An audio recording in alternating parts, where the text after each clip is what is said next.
দেশের একচেটিয়া এবং জবরদস্তিমূলক আচরণ থেকে নিজেদের প্রযুক্তি খাতকে সুরক্ষিত রাখা হবে।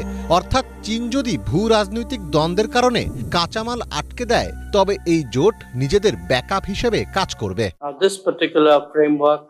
আমাদের দুটি দেশেরই একটি অভিন্ন ও কৌশলগত স্বার্থ রয়েছে।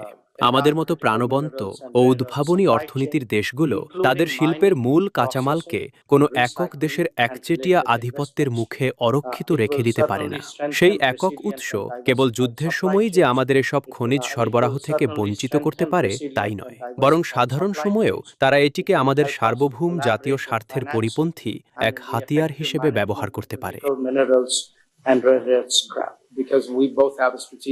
এই বিশেষ রূপকল্পের মূল লক্ষ্য হল বিরল খনিজ ও কৌশলগত ধাতু খনি থেকে উত্তোলন, প্রক্রিয়াজাতকরণ, রিসাইক্লিং এবং বিনিয়োগ সহ প্রতিটি স্তরে আমাদের পারস্পরিক সহযোগিতা আরও গভীর করা। এটি নিশ্চিতভাবেই একটি সুরক্ষিত, স্থিতিশীল ও বহুমুখী সাপ্লাই চেইন গড়ে তুলবে। একই সঙ্গে খনিজ পদার্থের দক্ষ ব্যবস্থাপনা, বর্জ্য বা স্ক্র্যাপ পুনর্ব্যবহার এবং অর্থায়নের ক্ষেত্রেও আমাদের যৌথভাবে কাজ করতে সাহায্য করবে।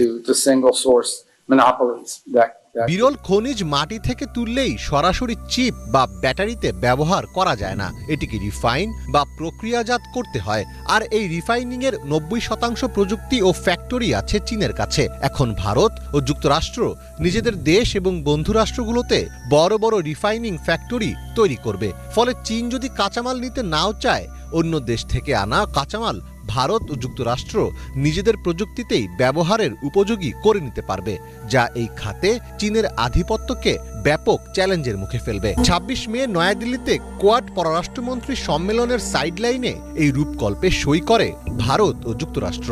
ভারতের রাষ্ট্রীয় অতিথি ভবন হায়দ্রাবাদ হাউসে এই গুরুত্বপূর্ণ চুক্তিতে সই করেন ভারতের পররাষ্ট্রমন্ত্রী এস জয়শঙ্কর ও মার্কিন পররাষ্ট্রমন্ত্রী মার্কো রুবিও। আধুনিক প্রযুক্তির সবচেয়ে বড় অস্ত্র এখন বিরল খনিজ, আর সেই অস্ত্রের চাবিকাঠি নিজের কবজায় রাখতে চাইছে চীন। কিন্তু বেইজিং এর সেই একাধিপত্যে এবার বড় ধাক্কা দিল ভারত ও যুক্তরাষ্ট্র।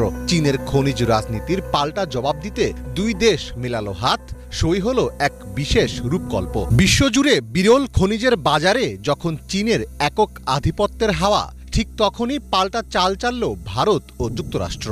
বিরল খনিজ রপ্তানিতে চীনের একের পর এক কঠোর নিষেধাজ্ঞার জবাবে এবার একজোট হলো ওয়াশিংটন ও নয়াদিল্লি।